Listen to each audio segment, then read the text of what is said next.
네, 자, 안녕하세요. 우리 2026년 유해가 드디어 또 왔습니다. 자, 그래서 첫날이니까 우리 간단히 오리엔테이션 진행해 보겠습니다. 자, 올해 회계사 2차는요, 6월 27일, 8일 이틀에 걸쳐서 보고 있고요. 이제 합격자는 보통 2달 뒤에 발표가 되고 있고요. 자, 세무사분들은 올해 깜짝 놀란 게 보통 8월에 시험인데, 올해는 좀 2주 정도 앞당겨져서 7월 18일. 좀 더 마음이 조급하고요. 발표도 좀 빨라요. 원래는 11월에 발표인데 10월 말. 자, 당연히 이제 유해 세무회계는요, 보통 1차 합격하고 또 이제 유해생이라고 불리는 분들이 듣는데, 1차 수험생 중에서 뭐 내년 동차를 반드시 하고 싶다. 그래서 미리미리 들으시는 분도 들을 수가 있어요. 근데 좀 잘해야 돼요. 고수라고 적어놓은 거는. 자, 유해 세무회계도 당연히 이론 강의, 세무회계와 관련된 세법 지식 취지, 공식 이런 거 배운 다음에 이제 문제풀이 진행하는데요. 중간중간에 여러분들이 이제 일단 이론 강의에서는요, 유해 강의 이제 마지노선이에요. 자, 여기서 이제 최종 합격하자 이런 마인드로 처음부터 지엽적인 것까지 차근차근 수강하는 이론 강의고요. 그래서 0에서 120%까지 배우는데, 자, 우리가 시험에는 사실 세무회계가 보통 60점 넘으면 합격권에 이르렀다라고 평가되기 때문에 이 80%에서 120%까지는 반드시 해야 된다 이런까지는 아니지만, 이게 한 문제로 어쨌든 더 맞춰서 700등 안에 들어가는 시험이기 때문에 배우긴 하지만 우선순위가 일단 기본과 응용까지. 그래서 응용에서 지업까지는 저 앞에 게 된 분들이 하시는 게 좋다. 위에는 이제 1차 합격생들이 주로 듣는 강의다 보니까 어려운 주제까지 다 배우게 돼요. 근데 이게 어려운 거 쉬운 게 너무 복합적으로 섞여 있으면 어려울 수 있다는 거고요. 그리고 다양한 문제풀이. 자, 그리고 중간중간에 실전 연습을 위한 퀴즈 제공을 하면서 여러분들이 카페에서도 여러 번 풀 수 있게 무료로 올려드려요. 자, 네이버에 킬링세법 검색하시면 되고요. 이윤엽의 킬링세법. 자, 회계사는요, 상속증여세법이 10점 출제하면서 세무사보다는 법인세가 40점, 10점 적게 출제되고요. 소득세 부과세는 똑같아요. 세무사분들은 이제 상증세가 거의 한 15년 정도는 출제를 안 하고 있어서 법인세가 50점 출제되고 있고요. 그래서 소득세 30, 부가세 20, 법인세 50점, 100 이렇게 출제되면서, 자, 교재 설명은 세법 마스터라는 이론서 이제 출간됐고, 세무회계 연습서 1, 2 출간돼서 아마 그래도 현존하는 수험생 중에서 가장 제작 문제를 많이 넣었다고 저는 자부할 수 있어요. 양질의 제작 문제를 통해서 조금 더 이제 단순 기출 문제만 반복 암기하는 식이 아닌 응용력을 좀 더 기르기 위해서, 요렇게 출제되면 이런 어떤 논제가 작용하는구나를 이해시키게끔 다양한 문제 실어놨고요. 또 마스터도 다른 어떤 이론서보다 최대한 취지와 사례들을 많이 넣어가지고 여러분들이 그 규정을 이해할 수 있게끔 집어넣었고요. 자, 우리 회계사는 사실 코로나 종식 이후에 매년 평이한 일정 난이도로 출제하고 있어요. 물론 아예 쉽다 이렇게 볼 수 없지만 우리 전체 평균도 56점, 와, 귀신같이 일치하고, 우리 합격자의 평균도 거의 70점대로 유사해서 난이도가 들쑥날쑥하지 않고 기존에 나왔던 기출문제를 크게 변형하지 않는 형태에서 내용을 살짝 바꾼다든지 한 번씩 이제 좀 지엽적인 주제 한두 개, 한 10점 정도 출제하고, 또 개정세법 같은 거 반영해서 기존 기출을 변형하는 게 주를 이루기 때문에 회계사 수험생분들의 시험 대비 자체도 지엽적인 거를 꼭 해야 되냐, 여유 안 되면 다시 안 해도 합격하는데 큰 지장이 없어요. 기존에 나왔던 형태가 거의 변형돼서 나온다. 그걸 이제 하시면서 여유되면 이제 조금 더 하시는 거예요.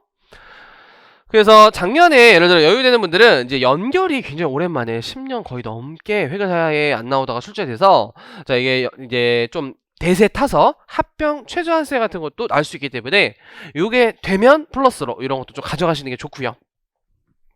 자, 세무사 시험은요, 지금 변화의 과도기에서 좀 안정화로 진화하지 않을까 이런 생각이 드는데, 자, 23년도에 수강생 증가 더불어서 21년도에 약간 세법학의 좀 불미스러운 출제 사건으로 그 이후에 좀 법령 위주의 세법학이 출제되면서 회계학 2를 잠깐 조금 평이하게 돼버리니까 과락률 45%로 상대적으로 세무회계 치고 낮은 과락률, 그러면서 합격자 평균이 거의 60점에 육박했고, 세무사 시험제도는 이제 60점을 넘은 사람은 모두 합격이 되다 보니까 자칫 700명보다도 훨씬 많은 인원이 합격할 위험에 초래해서 인지 24년도에도 여전히 합격생은 폭주하고, 아직까지 세법학을 좀 막 이렇게 법령 위주로 좀 명확하게 내자 뭐 이런 풍토가 있어서 그런지 세법학 평이하게 내면서 평균은 다운시켜야 된다. 회계학 투 극폭탄.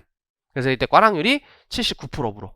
그래서 역대급 폭탄이 나오면서 수험생을 혼란시켰는데 이게 한 과목이 꽈락률이 이렇게 나오는 것 자체가 좀 변별력 있는 시험은 아니다. 이런 비판이 많이 있자 작년 이제 다시 세법학을 좀 난이도를 끌어올리자.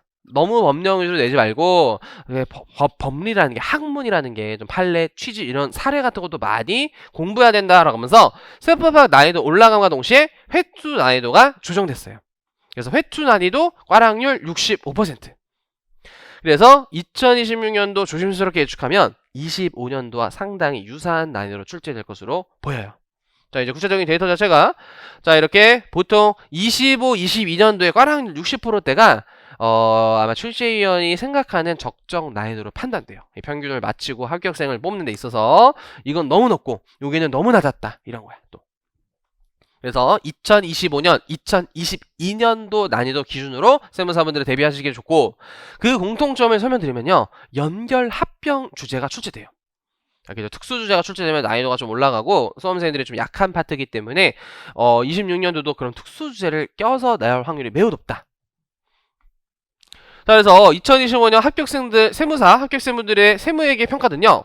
소득세 폭탄이었다. 자기 5점 맞았다, 빵점 맞았다. 대신에 합병 연결 오히려 맞췄다. 그래서 60점대로 합격할 수 있었다. 잘하는 분들은 70점대로 합격할 수 있었다고. 자, 아무도 거의 못 풀었던 예약 매출 이런 거.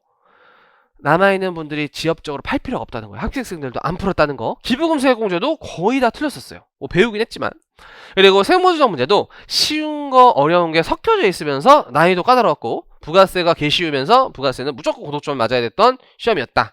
그래서 내년도도 비슷한 난이도로 출제하되 사실 갑자기 부가세가 어렵고 대신 소득세가 쉽고 요런 식의 변화는 줄 수 있어요. 하지만 이제 전체 난이도는 25년도와 유사할 것이고 특수 주제를 내는 것 자체가 수험생들의 평균을 좀 다운시키면서 변별력이 있다 보니까 그 유지는 유지될 것 같아요. 자, 그래서 세무회계는요 당연히 이론 탄탄히 하셔야 되고요. 기출문제 주요 주제부터 완벽히 공부하신 다음에 이 기존 주제가 변형돼서 나오는 것도 세무사도 당연히 많아요. 그래서 변형 대비하는 게 2단계고 세 번째가 이제 이 주제가 어느 정도 됐다 하면 합병 연결 최저한세 같은 조금 앞에 주제에서의 응용되거나 확장된 특수주제 대비하면서 마지막 4번은 해도 되고 안 해도 되는 지역특강, 신유형 대비 이런 것들 하면 좋고 뭐 안 해도 타격은 없고 뭐 이런 느낌으로 다 하시면 좋고 이렇게 이제 단계별로 공부를 하셨으면 좋겠고요. 자, 유예생 금지사항 설명드리면 자, 우리 이론서 마스터했다. 그럼 합격했어야 돼요, 사실. 그래서 이론을 다 안다고 문제집만 회독하시는 분들 위험해요. 절대 안 돼요. 이론서와 문제집 같이 반드시 회독하셔야 되고요. 자, 두 번째 유예생이니까 오히려 마음가짐이 너무 높아, 욕심이 너무 많아. 싹 다 지압자격까지 전범위 다 대비해야지. 우리 세무회계 100점 맞아도 세법과 꽈라날 수 있어요. 재무원과 꽈라날 수 있어요. 그래서 싹 다 공부하는 거 아니고요. 수험생 그 기출문제의 스타일대로의 내용을 정확하게 맞추는 게 중요하고요. 또 어느 정도 한다고 지엽적인 것만 기억하고 막 너 이거 알아? 나 이것도 알아? 이런 식으로 막 수험생들끼리 막 지엽적인 막 토론하고 회의하면서 나 마스터야 이런 애들 있는데 막상 기본적인 거 틀려요. 잘 판단하시고 세무회계와 사실 세법이라는 큰 법리에서 똑같지만 사실 문제 스타일이 다르고 출제 경향이 다르기 때문에 세법학적인 판례로 문제를 접근하시면 너무 산으로 가는 분들이 있어요. 그래서 그러지 말라 이런 거고 특수주제 어려워요. 합병 연결 처음에 들으면 뭔 소린지 이해 안 돼요. 나중에 해야지. 다음 달 해야지. 다음 달도 할 거 많아.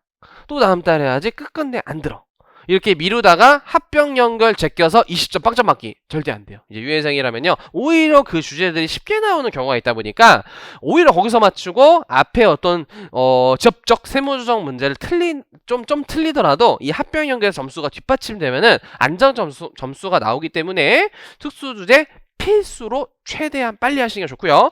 요 또 특수주제 특성상 개정이 덜 되다 보니까 제가 작년에 특수주제 특강을 무료로 따로 찍은 게 있어요. 그런 거 참고하시면 좋고 올해도 새로 찍을 거예요. 자, 그래서 유예 1기 이렇게 이론서와 문제집을 회독한 다음에 그 다음부터는 여러분들이 매주 테스트 시험을 보게 되는데 유예 2기는 진도별 모의고사예요. 그래서 1회차 어디까지 낸다 진도 알려주고 시험 보고요. 이렇게 해서 8회에서 10회 정도 진행한 다음에 3기는 이제 시험 얼마 임박한 시점이다 보니까 실전 훈련 전범위 모의고사로 전환돼요.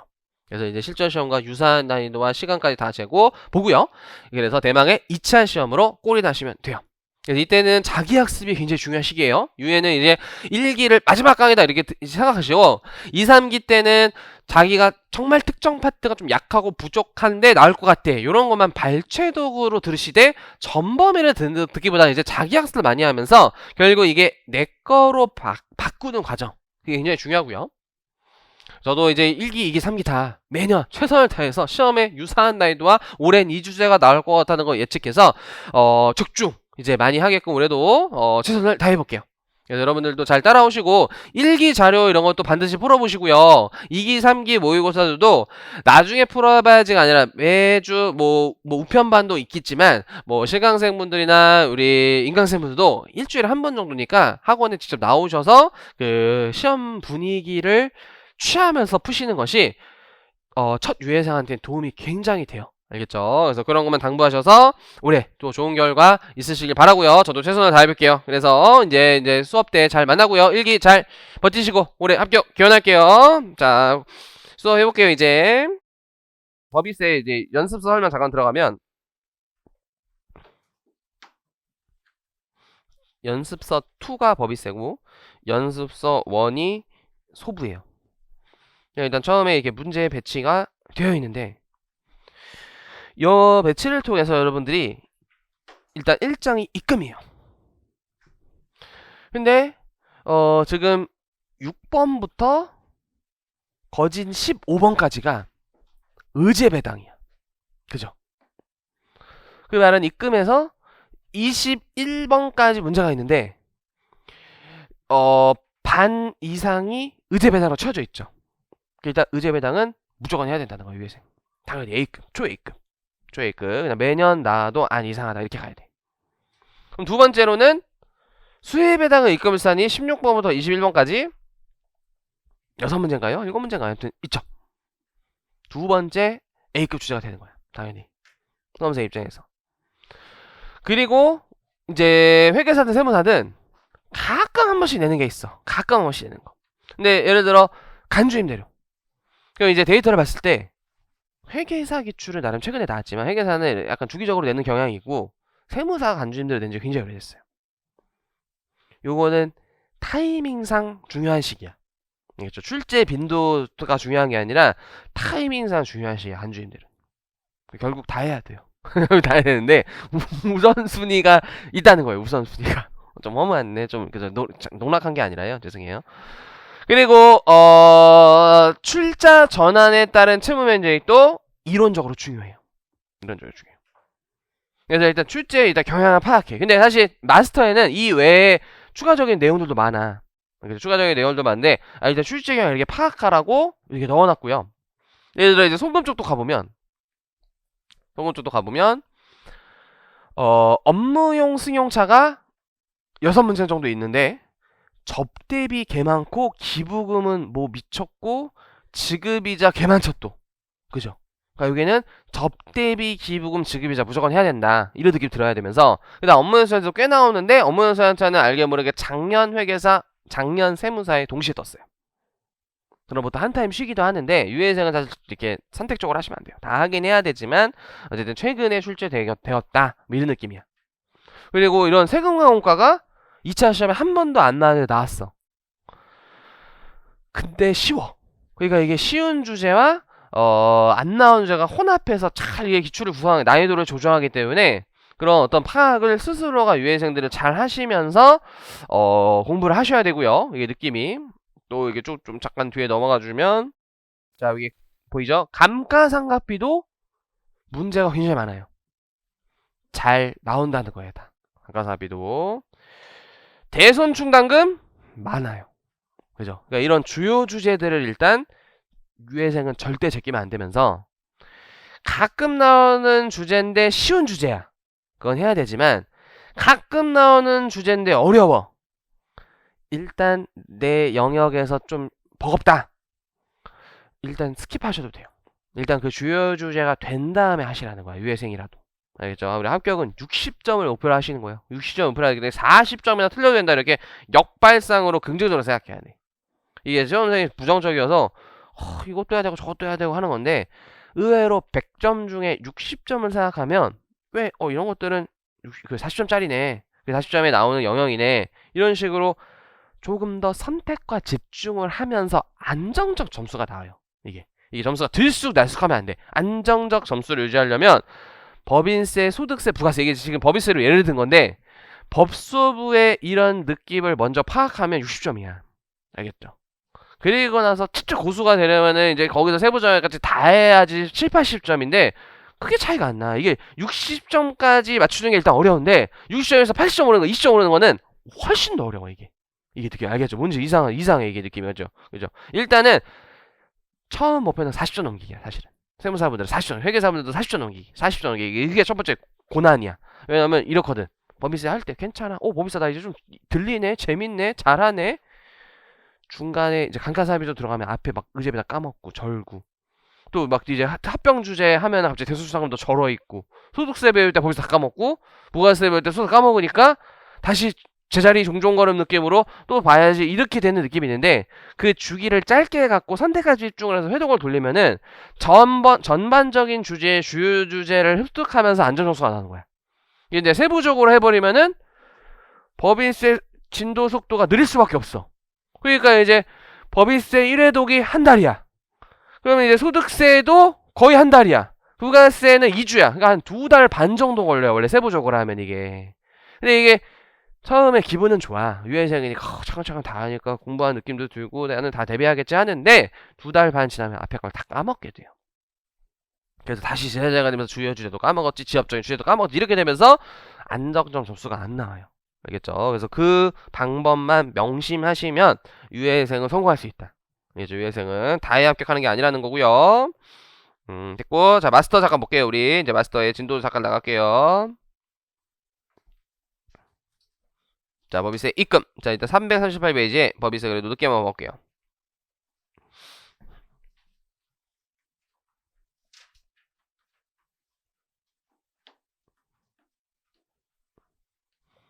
자, 일단 회계사, 세무사 분들 다 기본적으로 이렇게 법인세 1번 문제에 입금산입, 송금일산입, 송금산입, 입금일산입이라는 세무 조정을 출제해요. 그래서 각 주제에 대한 세무 조정 문제가 30점 정도 출제돼요. 회계사도. 그리고 나서는 케바케인데 회계사는 그냥 세무 조정으로 쭉 끌고 갈 때도 있고 근데 이제 최근에는 연결이 나왔기 때문에 최저한세나 합병 같은 특수주제가 나올 확률이 높은데 세무사도 이렇게 2번 주제는 뭐 이 안에 세무조정 물음도 유사하게 있지만 약간 이제 합병과 관련된 정답을 찾으시오가 10점, 2점짜리 5개로 출제가 됐고요. 또 연결 또한 여기 답안 양식에 제시하시오가 10점짜리로 출제가 됐어요. 그래서 50점. 네, 주로 30점은 세무조정, 20점은 특수주제가 국룰이야. 네, 이제 좀 다를 수도 있지만. 그리고 소득세 같은 경우에는 이렇게 금융소득 10점, 근년기 10점, 근년기 10점, 기부금세액공제가 사실 이제 특수주제. 좀 100점 방지용 주제였어요, 사실은. 그리고 부가세도 일반적으로는 매출세액 10점, 매입세액 10점 이런 식으로 보통 출제가 되고 있어요. 아주 일반적으로 여기가 매입세액 쪽이 앞에 있었구나 이거는. 그래서 전형적인 출제 경향을 보이고 맞아 18페이지였어요. 18페이지. 양이 되게 많았던 거예요. 원래 이게 15 넘으면 양 많은 거예요. 그러니까 나중에 첫 유예생은 모의고사를 반드시 참여해야 되는 게 이게 은근히 시간 배분이 잘 어려워. 이게 부가세 나도 모르게 붙잡고 있다가 나중에 법인세 한 문제 못 풀고 이런 거 되게 많아요. 첫 유예생은. 그래서 2기, 3기간 쭉 쫓아오면 적어도 이제 시간 배분으로 떨어졌다 이런 말은 안 나올 거예요. 저희가 항상 15 이상을 드리거든요. 그죠? 20페이지도 준 적 있어요. 그때 쌍욕 먹었었어요. 자, 그래서 세무조정 간단한 느낌만 배워볼게요. 네, 유예생이니까 우리 간단하게만 배워보죠.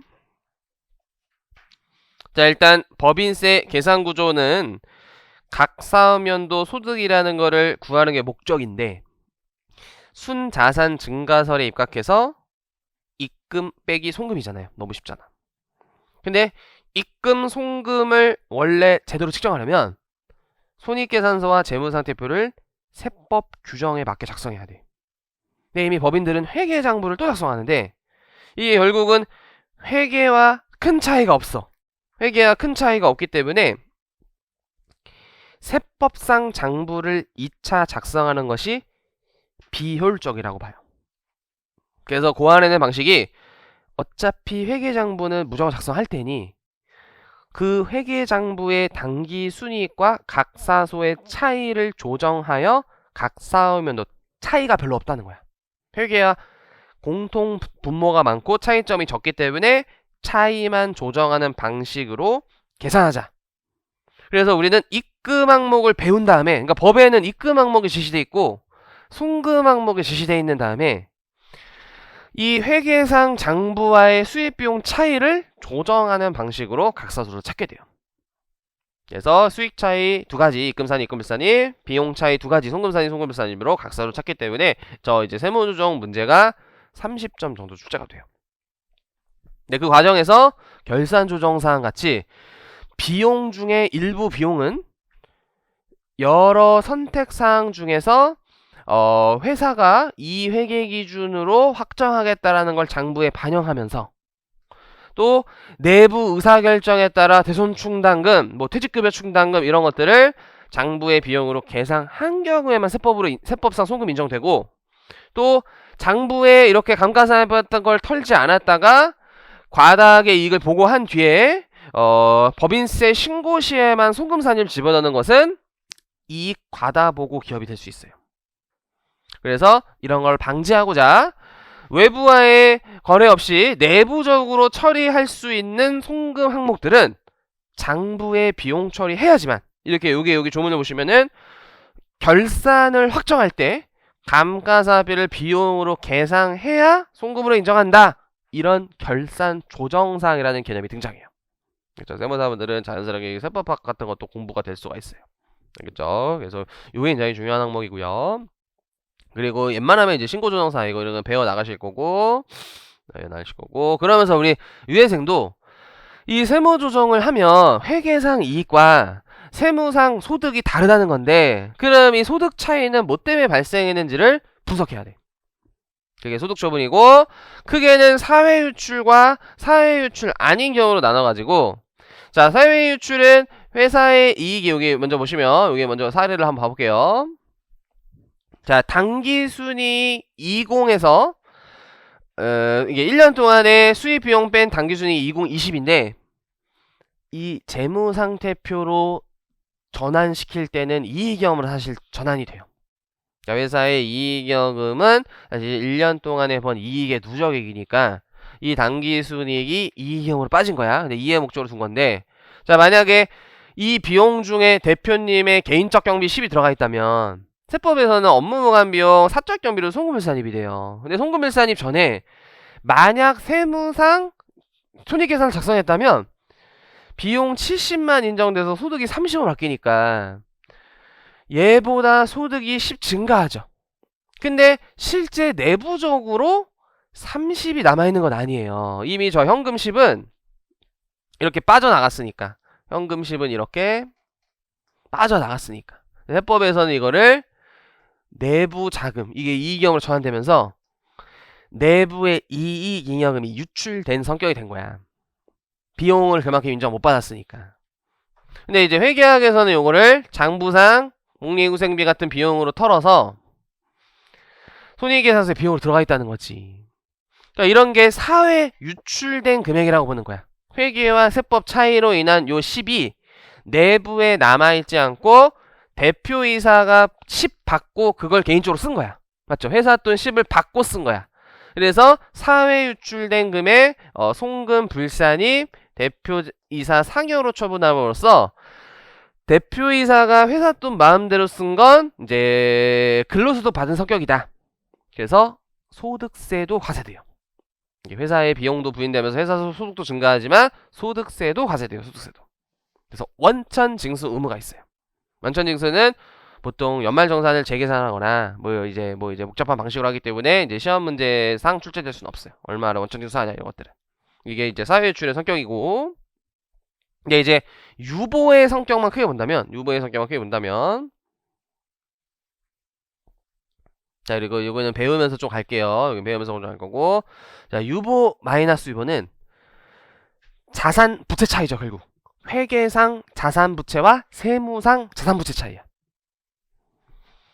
그래서 여기 사례를 바로 볼게요. 이것도 곧바로 사례를 먼저 보시면, 자, 마이너스 유보 세계관 먼저 봐볼게요. 마이너스 유보 세계관. 유보 먼저 보자. 자, X1년의 외상 매출 20은 장부상 원래 수익 처리를 해야 되는데 누락시켜서 수익도 안 잡고 채권도 안 잡은 거야. 외상이니까. 근데 세법에서는 권리의무확정주에 따라 이렇게 인도 시점에 입금 잡고 돈은 아직 못 받았기 때문에 차변의 채권이라는 자산을 잡았어야 돼요. 그래서 이게 복식북이라는 논리가 원인과 결과를 말하기 때문에 사실 수익과 채권이 동시에 증가하죠. 이런 느낌이, 그죠? 근데 매출원가는 일단 문제없다라고 제가 제시해놨고, 요 상황에 의한 손익계산서와 재무상태표를 제가 임의로 넣어놨어요. 이 상황 속에서. 근데 세법은 회계보다 지금 입금이 20 많아야 되는 상황이고, 이 입금과 대응해서 회계보다 채권이라는 자산이 20 많아야 되는 상황이죠.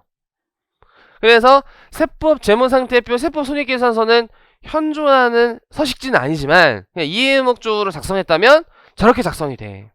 저렇게 작성하는 게 실무에서는 어렵다는 거예요. 재무상태표 결산을 한다는 게 여러분들이 합격해서 제일 싫어하는 거 학교에서 물어보잖아요. 결산이에요. 결산. 최근에도 우리 갓 합격생들 1년차, 2년차, 3년차도 만났는데 얘네들이 이제 좀 짬밥이 차서 여유로워. 근데 그런 거는 해커스 출신인데 같은 세모범인 다녀. 얘들 이렇게 친하면 같은 세모범인 다녀. 근데 그 밥을 같이 먹니 하니까 친한데 이제 회사에서는 또 좀 그런 게 너무 친하게 막 이렇게 하면 좀 그렇잖아. 이렇게 막 시끄럽게 떨고 그래서 일부러 좀 덜 이제 얘기하려고 하는데, 그죠? 이게 국룰이죠, 그죠? 거기서 막 둘이 막 밥 먹고 다니고 막 이러면 안 돼요, 그죠? 거기서 막 이제 학원에서처럼 우르르 몰거나 이런 느낌이 안 돼. 그래서 또 이런 경우도 있었어. 저희 학교생 출신인데 5년 참팝이 돼가지고 이제 면접 보는 그런 위치에 이르는 거야. 거기 근무세무사에 5년 정도 되면 굉장히 높은 위치에 이르러서 사수가 된 거 쉽게 말해서. 근데 이제 대표님도 새로 뽑는 사람이 중요하고, 그 다음에 이제 사수는 그 사람한테 일을 알려줘야 되니까 이제 사수의 의견도 중요한 거야. 그래서 이제 대표님 사수 둘이서 면접을 봤는데 올해 합격한 해커스 출신이었던 거예요. 그래서 혹시 그냥 저보다 형이었거든요. 그분이 형님이셨는데 혹시 학원은 어디 다녔어요? 했는데 저 해커스 들었어요 하면서 혼혈쌤 들었어요 이래가지고 더 좋게 봤대요.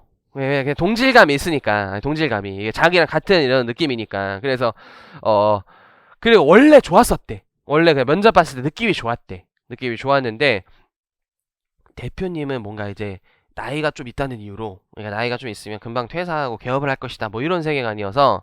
근데 그분은 저랑 이제 사적으로 얘기할 때 개업 생각이 없었는데 그건 모르잖아요, 속마음을. 대표님. 그래서 비등비등 했는데 약간 안성재 백종원처럼 1대1이 나온 거야. 이게 2대0이 돼야 되잖아. 대표님은 좀 그냥 젊은 사람 뽑자. 이 친구의 마인드나 이런 성실성은 보여주는데 그냥 이게 젊은 애가 좀 더 오래 할 것이다. 뭐 이런 느낌으로 이제 젊은 애를 선택했고, 이 친구는 아니다. 이분 정도면 그렇게 많은 것도 아니고 94년생인가 그랬고 많은 것도 아니고 뭐 성실해서 했는데 결국 그래도 대표님 의견을 이길 순 없잖아요. 그래서 아쉽게 안 뽑혔다 하더라고.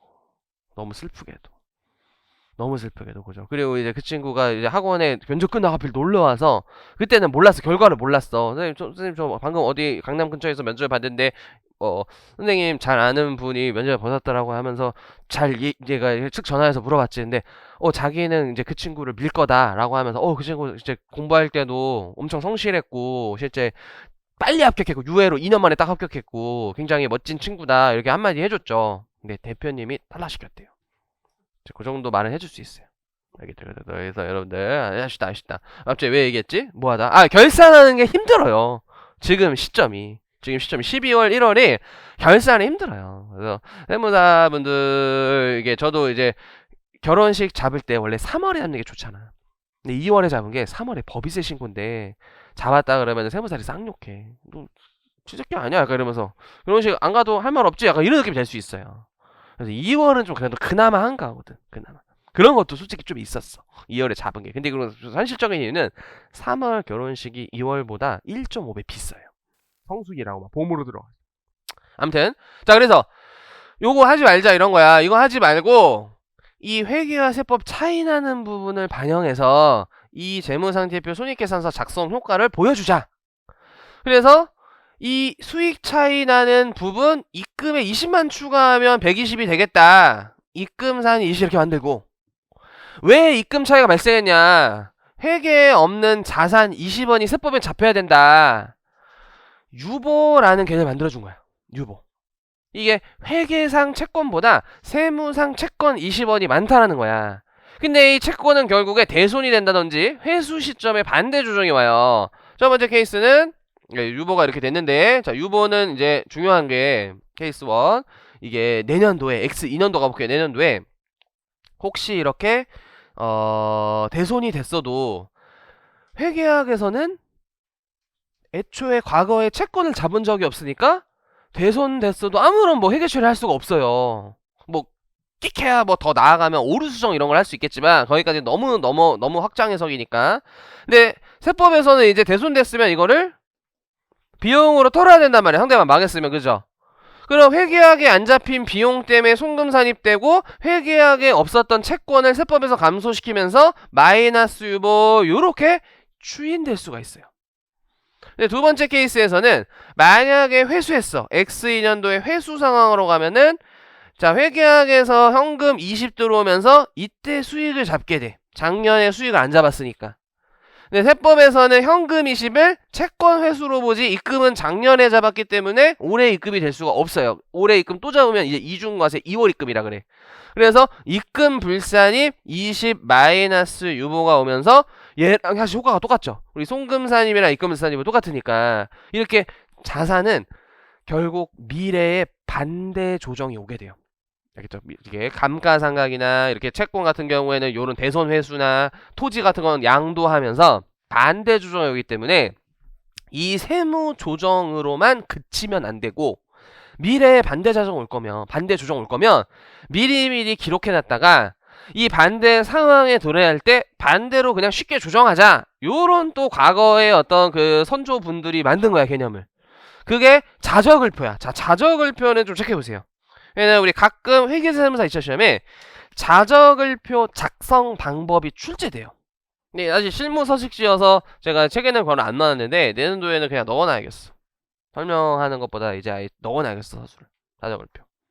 그래서 유보, 마이너스 유보 이런 세계관은 별도로 밑에가 자적을표예요. 자적을표에 지금 매출채권이라는 계정 과목이 회계와 차이 났고, 자 중요한 건 기초금액은 전기말 유보 넘어온 거고, 자 여기서 감소에 적어보세요. 감소에는 기초유보 감소액 말하는 거야. 무조건 기초유보 감소액 말하는 거지 마이너스 유보를 의미하는 게 아니에요. 전기에서 두준 유보가 사라졌다라는 걸 작성하는 서식지야. 자적을표는. 그리고 단기 중 증가가 올해 만들어진 유보를 적어야 돼요. 증가가 올해 발생한 유보고, 감소는 과거 것 전년도에 넘어온 거 없어진 거 적는 칸이에요. 그래서 기말 남아있는 잔액 적는 거예요. 그래서 올해는 유보 20이 발생했죠. 그러니까 증가칸에 20 적으면서 기말 20 적는 거고, X2년도에는 여기 X2년도 여기 밑에 조그맣게 적어볼게요. 이게 X1년도고 이게 오씨 부셔주면 안 돼. 마이 태블릿. 자 여기 똑같이 매출채권 기초 20원 중에 20원 감소 이렇게 적어요. 그죠?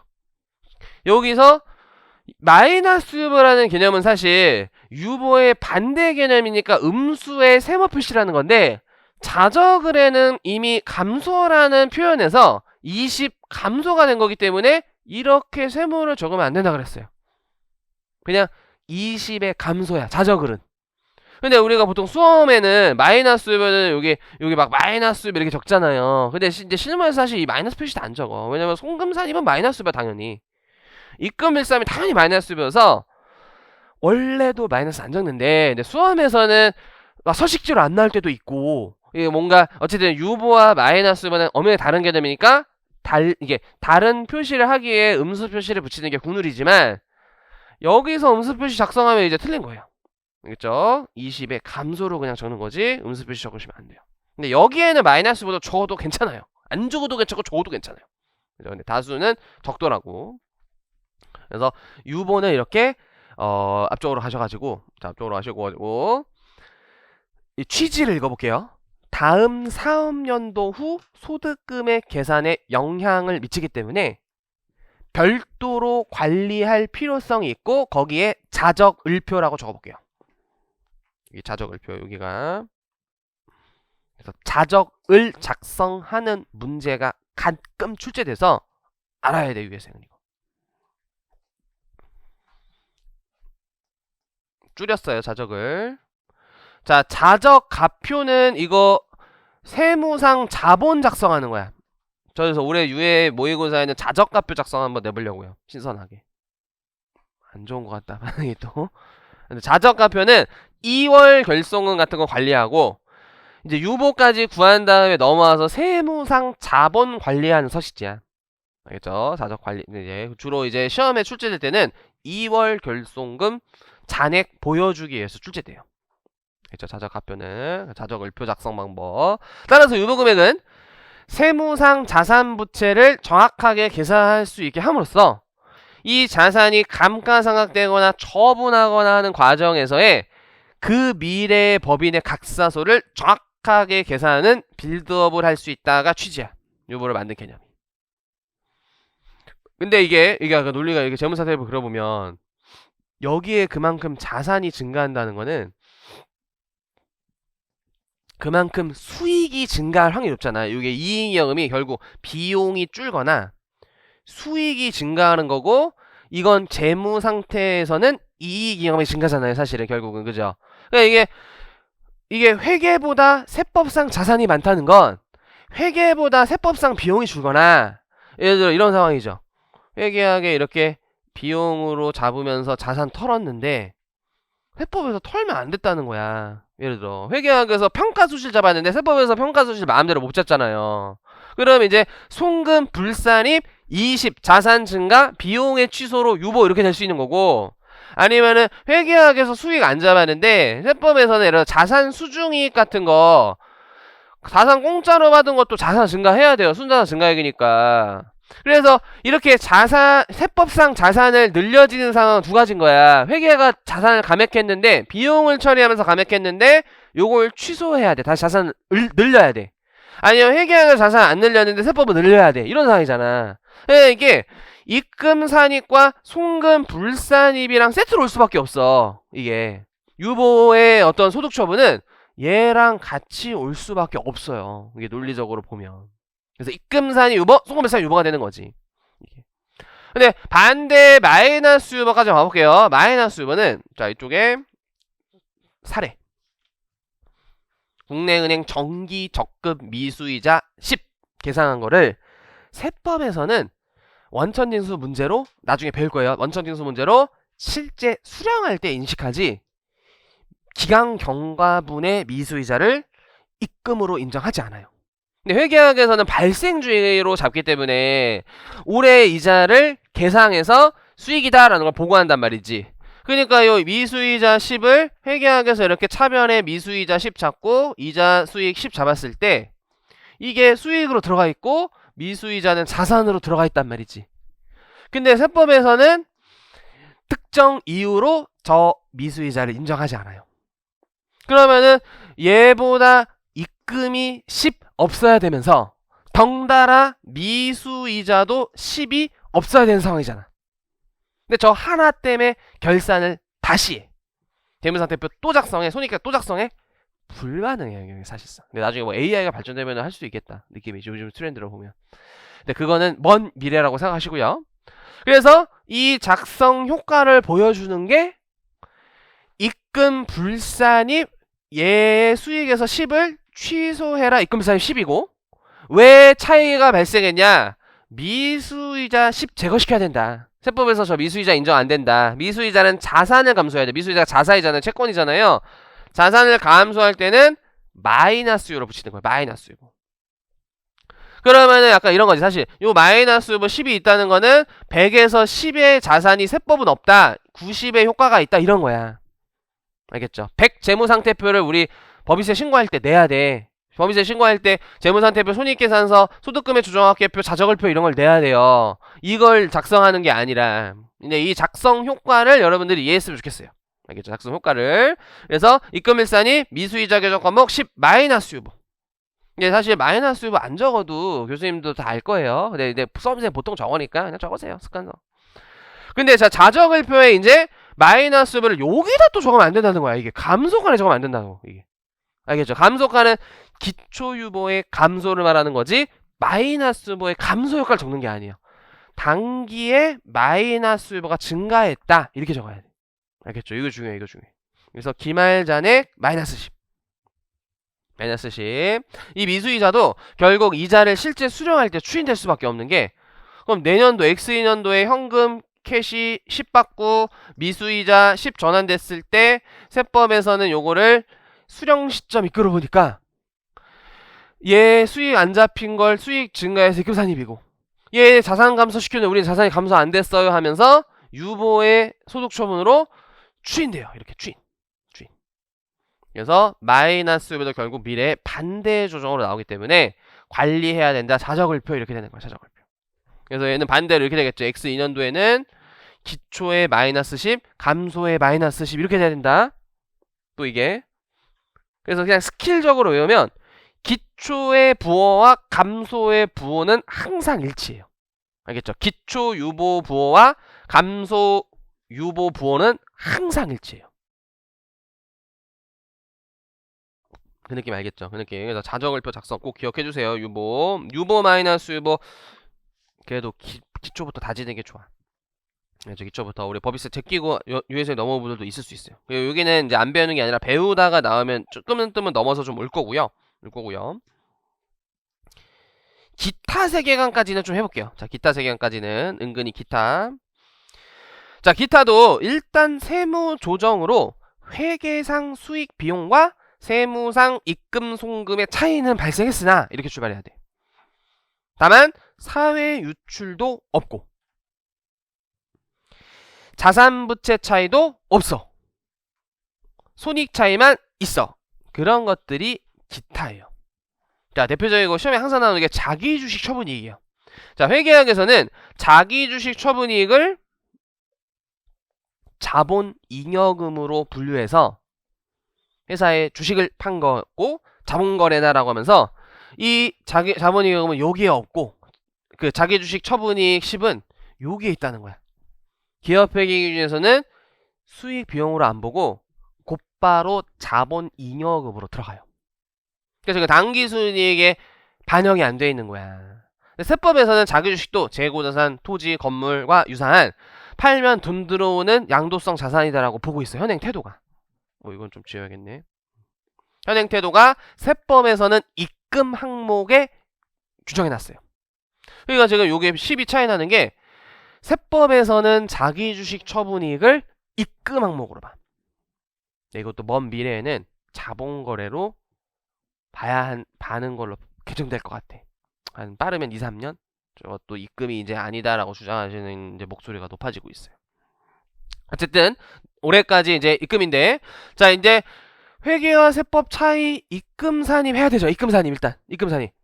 근데 요 이제 입금으로 소득이 증가해서 세법상 이익잉여금이 30원이고 회계학은 당기순이익이 이익잉여금으로 20됐는데 기본적으로 자처익은 처음부터 자본잉여금으로 들어가서 자본잉여금, 이익잉여금 합치면 결국 자본 30원이에요. 그래서 차변에 자산 차이 없고요.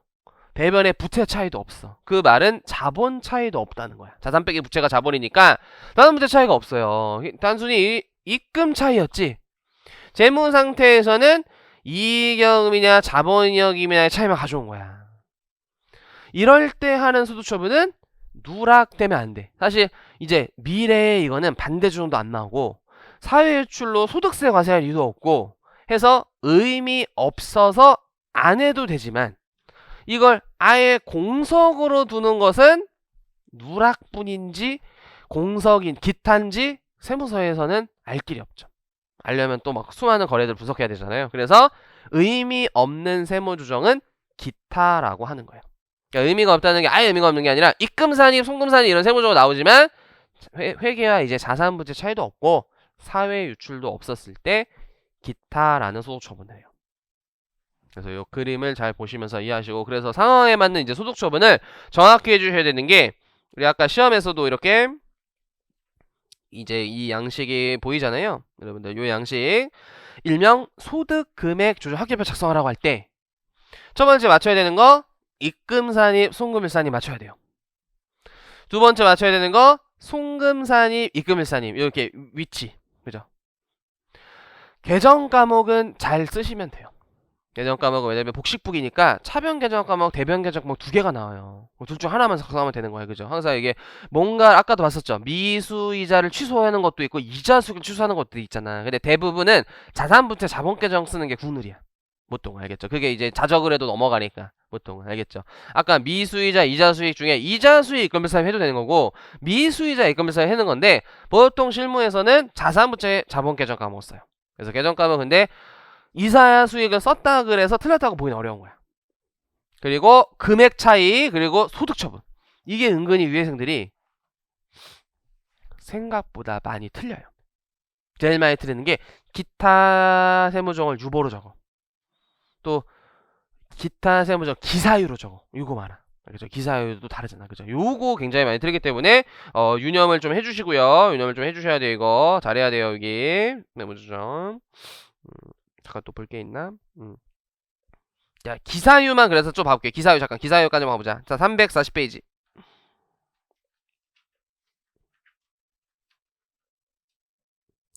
자, 우리 사회 유출은 되었어. 근데 이제 주주, 임직원, 오너 가족의 일가 이런 분들은 소득세 과세해야 돼서 배당상여 기타 소득으로 하면서 원천 징수 의무도 발생시켜요. 그러나 법인사업자, 개인사업자 또는 국가, 지자체 같은 공익법인 뭐 이런 데들한테 흘러들어가서 구태여 내가 원천징수할 필요가 없는 그냥 회사의 외부로 유출되었음만 확인되면 되는 경우에는 사회 유출됐는데 이 사람한테 과세할 필요 없다? 기타 사회 유출이라고 표현해요.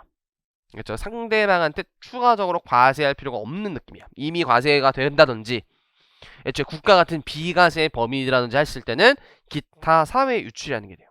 그래서 얘는 애초에 기타랑 다른 거는 사회 유출이 됐어요. 근데 이 외에 또 뭐가 있냐면 잠깐 넘어가서 여기 342페이지에 무조건 기타 사회 유출이라는 게 있어. 무조건 기타 사회 유출. 그러니까 이거는 정책상 기타 사회 유출이야. 정책상 기타 사회 유출. 다 배울 거예요. 다 배울 거예요. 그죠? 대표적인 게 오늘 이제 배우는 거는 요 6번 같은 거. 보증금의 이자 정도를 추정해서 입금으로 간주해서 과세시키는 규정은 정책상 입금이지 순자산가설 입금도 아니기 때문에, 그리고 이게 누구한테 뭐 배당상여 이런 것도 아니야. 그냥 이제 정말 이 정도의 이익이 있었을 것이다라는 금액을 과세하는 거여서 정책상 무조건 기타사 유출이야. 저런 것들은 입금산이 기타사 유출. 알겠죠? 네, 오늘 요거를 할 거기 때문에 요거를 미리 한번 배워볼게요. 요거. 자, 추계 결정하는 경우가 기장을 안 했다는 거거든요. 예를 들어 당기순이익은 0이라고 한번 가정해 볼게요. 당기순이익 0. 근데 이제 추계한다는 거는 기장을 하지 않았기 때문에 이 회사의 소득을 추정치로 구해야 되는데, 이때 입금 항목들은 문제에서부터 제시가 될 거예요. 웬만하면. 또 배울 건데 어쨌든 입금. 근데 이제 핵심은 비용이야. 비용. 근데 입금도 이제 더 이제 복잡하게 뭐 어떻게 잡는 이런 방법도 있는데, 이제 수험적으로는 비용 쪽이 좀 더 중요해요. 이제 소득세에서 많이 배우는데 법인세도 똑같아. 일단 기장을 안 했기 때문에 얘가 얼마 썼는지를 정확히 확인하기 어렵고, 또 이게 업무 관련 써 있는 경빈지에 대한 기장을 안 했기 때문에 주요 경비만 빼줘요. 주요 경비. 주요 경비가 첫 번째 그 원재료 매입 비용, 소득세에서 우리 좀 배우는 거 있잖아요. 원재료 매입 비용, 인건비, 그리고 임차료 같은 거 있죠. 개인 사업이랑 좀 차이는 몇 개 있어요. 예를 들어 대표님 인건비 이런 거 소득세에서는 부인되는데 법인세에서는 대표자도 근로자니까 과다 상여 한도 초과 이런 거 아니면 다 송금 인정돼요. 추계에서도 경비 처리돼요. 예를 들어 대표자 퇴직금 상여도 부당하게 과도하게 준 게 아니라면 다 주요 경비로 인정돼요. 그리고 나머지 짜잘짜잘한 비용들은 기장을 안 했기 때문에 기준경비율로 빼요. 자, 소득세에서는 단순경비율도 있지만 그거는 영세한 개인한테 만들어진 거여서 법인한테는 단순경비 제도가 없어요. 또 그리고 기준경비율도 소득세랑 달라요. 그래서 이게 이제 수익금액의 보통 몇 퍼센트야. 매출액의 몇 프로 정도는 눈에 보이지 않지만 너가 돈을 벌려면 어느 정도는 썼을 것이다. 근데 원래는 정확히 너가 얼마 썼는지 세금 계산서, 신용카드 전표도 마련하면서 기장을 해야 빼주는 건데 지금 기장 안 했으니까 추정치로 빼줄 수밖에 없다. 대신 이런 것도 입증을 해야 돼. 자, 이것도 반드시 입증을 해야 돼. 입증을. 그게 과세표준이야. 또 추계 시에는 2월 결손금 공제도 못 받아요.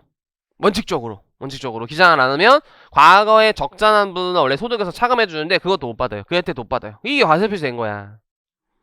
그러면은 요 차이가 발생하겠죠. 그죠? 요 차이가 당기순이익과 추계시 과세표준 차이, 이게 발생할 거 아니야.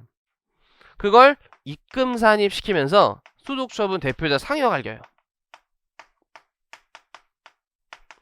알겠죠? 입금 산입 대표자 상여. 자, 근데 여기서 이제 세무회계에서 뭘 하나 배울 거냐면 추계할 때도 간주 임대료를 구해요. 심지어 이게 입금에 더해져. 그래서 이건 시험에 진짜 나올 수 있어요. 이제 추계 시 간주 임대료도 원래 매출액에 더해지면서 입금을 구성하고 주요 경비 빼고 기준 경비를 빼서 과표 구한 다음에 세무 조정을 해야 될 수 있어. 이게 여러분들이 많이 잘못 오인하는 게 추계 시 간주 임대료를 별도로 입금 산입해서 상여한다고 생각해요. 그게 아니야. 추계 시 간주 임대료는 입금에 그냥 더해지는 하나의 입금 항목이야. 거기서 이런 걸 다 차감해서 나온 과표와 당기순이익의 차이를 추정하는 거야. 알겠죠? 그게 입금 산입 대표자 상여. 왜 기장 안 했냐? 기장 안 한 거는 대표 네 책임이다라고 해서 얘를 조져.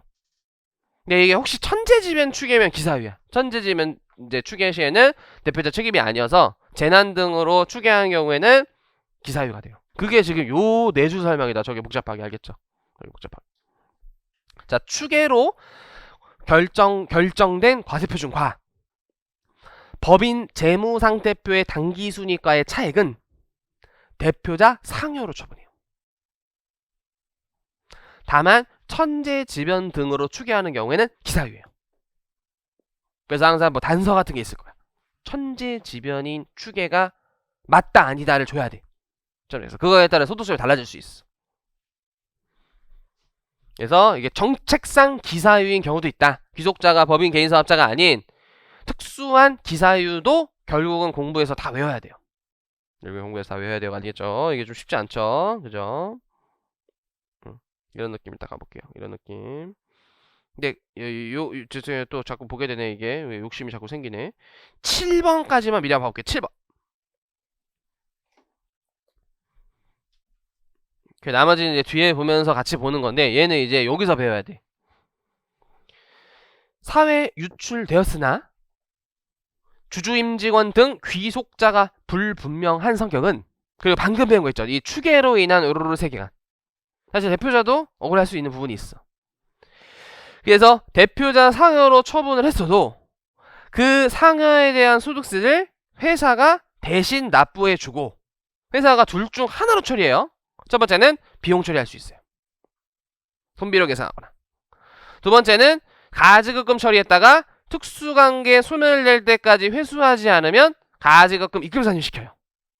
그리고 송금불산입도 입금불산이랑 똑같으니까 손비로 계상한 금액도 송금불산입 된다는 거고, 가지급금 처리했다가 회수하지 아니함에 따라 입금산입되는 금액도 이제 대표님 퇴사해서 더 이상 대표 아니면 너 이거 안 받을 거잖아 하면서 소멸시켜버려요. 그러면서 입금산이 시키는데 그 내용이 일단 여기 좀 제가 넣어놨어요. 앞에다 넣어놨어요. 이게 자 보세요. 회사의 세무조사 결과 현금 매출 5천만원 누락이 적발되면서 이거 뭐냐, 상대방은 너한테 이제 현금 5천 꽂아줬다는데 너는 왜 장부에 안 잡혔냐, 나도 모른다. 그러면은 그러세요? 뭐 봐줄게요 이럴 순 없잖아요. 귀속자도 불분명하면 가장 개연성이 높고 책임을 져야 되는 대표자 상여로, 입금산이 대표자 상여가 된 대표 케이스가 현금 매출 누락이에요. 그래서 세무서에서는 입금산이 대표자 상여 처분했어. 그리고 이제 상여에 대한 소득세, 인정상여니까 근로소득세가 2천만 원이 증가했대요. 그거에 대한 처리 방법이 두 가지인 거야. 자, 쉬운 거 케이스 2부터 볼게요. 저 소득세 2천만 원을 회사가 내줬어. 회사 입장에서 현금 빠지고 차변에 비용 처리했는데 저게 업무 관련 쓰이는 비용은 아니잖아요. 대표님 세금 내준 거. 그러니까 당연히 송금밀산입돼요. 근데 이 소득 처분이 원래 이론상으로는 대표자의 세금을 내줬으니까 다시 대표자 상여일 거야. 원래 이론상으로. 근데 이거 대표자도 억울하죠. 현금 매출을 진짜 대표자가 모를 수도 있는데 어쨌든 책임을 져야 되면서 개연성이 높은 대표자 상여가 현실적으로 안 가져갔어도 약간 규제하는 거란 말이지. 그래서 대신 납부했는데 이게 만약에 또 대표자 상여면은 대표자 돌아버리는 거지. 아 이거 저 소득세 이거 대신 납부해준다 그랬는데 왜 또 나왔어요? 아 죄송해요 다시 내드릴게요. 또 내줘. 2천만 원에 대한 2천만 원 소득세도 또 내주고 또 대표자 그랬죠. 이게 무한 대표자 상여 세계관이 되는 거야 이게. 그래서 어쨌든 대표님이 내야 될 거 회사가 내주긴 했어도 세금은 들어온 거야. 국가 입장에 세금을 한번 더 걷은 거잖아 상여에 대해서. 그죠? 그래서 야 여기 2차 규제는 가하지 말자. 정책상 무조건 기타세 줄이라는 거야. 지금 방금 배운 7번의 첫 번째 항목. 근데 두 번째 상황은 뭐냐면요, 회사가 이 소득세 대신 납부한 금액을 가지급금으로 처리한 거야. 가지급, 임시로 지급한 돈이라는 의미죠. 그래서 채권이고 대여금이야. 현금 2천, 저번에 가지급금 2천. 자 얘는 퇴사할 때까지 요 가지급금을 회수하지 않으면 채권 포기액으로 봐요. 알겠죠? 퇴사할 때까지, 저기 구분에 퇴직 있잖아, 퇴직. 대표님 퇴직할 때까지 저 돈 당연히 안 주겠죠? 당연히 안 줘. 그러면 회사 입장에서 이제 퇴사할 때까지 못 받은 돈 털고 차변에 비용 처리하는데 요거 당연히 송금 불산이 요게 적어주세요. 기사유돼요. 이것도 송금 불산 2천만 원 기사유돼요. 이게 아까 7번에 특수관계 소멸할 때까지 회수하지 않은 금액 입금산입한 금액으로 나와 있는데 입금산입은 송금밀산이 똑같기 때문에 송금밀산을 해석하시면 좋아요. 송금밀산입 2천만 원 기사, 요게 기사유라는 거예요. 요게 기사유. 그렇죠? 요런 것도 다 시험에 응용해서 나올 수가 있어요. 출제된 적이 없어요. 그리고 하나 더 당구장 표시 유예생이니까 조금 더 이제 120%가 배워보면 이거 뒤에서 어디 한번 나오냐면 귀속 불분명하여 대표자 상여 처분한 금액 소득세 법인 납부하고 이를 가지급금으로 적용하죠. 가지급금은 원래 지급이자 송금밀산입이랑 인정이자 입금산이 적용돼야 되는데 거기서 빼줘요. 그 규제 대상 가지급금으로 보지 않는다에 나와요. 또. 그래서 여기다 적어볼까요? 여기에 인정이자 입금산이 적용 안 돼요. 지급이자 송금밀산입에서도 봐줘요. 규제 대상 가지급금으로 보기에는 좀 불가피한 귀속 불분명에 대한 세금 대납액이야. 저 규제가 대표님 퇴사할 때까지 계속 규제가 가해지는 거는 너무 과도한 이중규제 성격이 될 수 있다는 거지. 그래서 요 동네에서도 저 문장이 출제돼요. 특히 이제 1차와 2차 크게 차이점이 1차는 예를 들어 접대비야. 접대비 맞네. 예를 들어 뭐 출자 전환이야. 출자 전환 맞네. 이런 식으로 특정 주제만 낸다면 2차는 그냥 부동산 임대업에서 나올 수 있는 테마를 다 물어봐요. 출자 전환이면 채무자도 물어보고 채권자도 물어봐요. 접대비 안에 다른 주제 5개 있어요. 이런 식으로 법인세 전반적인 주제를 혼합해서 출제해서 물론 아닌 경우도 있어요. 뭐 의제배당이면 의제배당 이렇게 출제되는 경우도 있는데 대개는 한 주제에 여러 개가 섞여 있는 게 많아요. 그래서 좀 어려워해.